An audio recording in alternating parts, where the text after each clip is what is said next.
There are several stages to reading. These stages form a continuum. The first stage in the continuum is the Emergent Reader, from about 6 months to 5 years of age. Formerly, this stage was known as reading readiness, or pre-reading. Children at this age benefit from enriching and enjoyable experiences. We see increasing conceptual and social development during this stage. Parents should expose their children to oral and written language, picture books, letters, letter sounds, and words at this stage. During the time between kindergarten and first grade, we see the second stage in the continuum, called early reading. During this time, students begin to use word prediction with strategies and start to recognize high-frequency words. Teachers often during this time use phonics and visual cues to help students learn. Students begin to recognize language patterns and begin to read for meaning. As students move on to second and third grade, they typically also move to the third stage in the reading continuum, the growing independent and fluency level. Students at this stage enjoy series books, much like the ones shown in this picture. They also read at a more fluid pace and can decode most words using reading strategies, although more complex concepts may still require help. Reading to learn is the fourth stage in the reading continuum. Typically, this is students from the 4th through the 6th grade. Reading independently is a hallmark of this stage. Students can maintain meaning longer through more complex texts during this time period.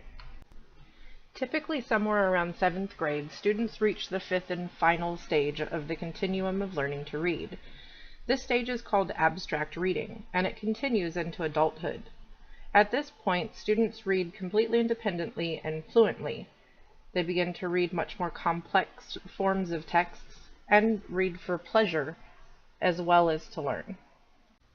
Now that we've covered the steps to learning to read, let's look at some factors that affect a student's success or failure.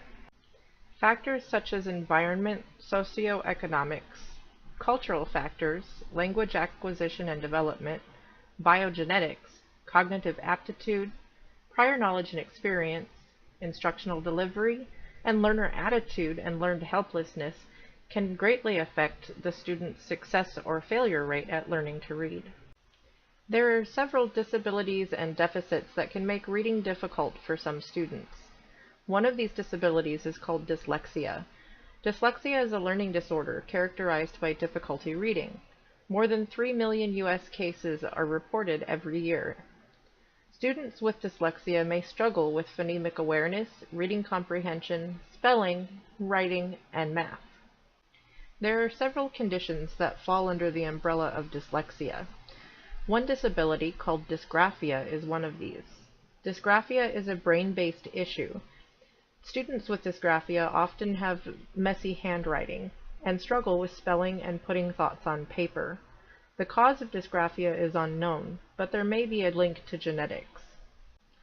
Another form of the dyslexia, strephosymbolia, also called mirror writing, causes students to write their letters in reversal.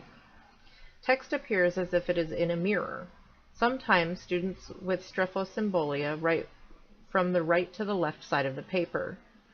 Oftentimes, students from cultures such as Chinese or Japanese will have this form of dyslexia. This is a neurological deficit with no known cure. Aphasia is another disability that can inhibit a student's ability to learn to read.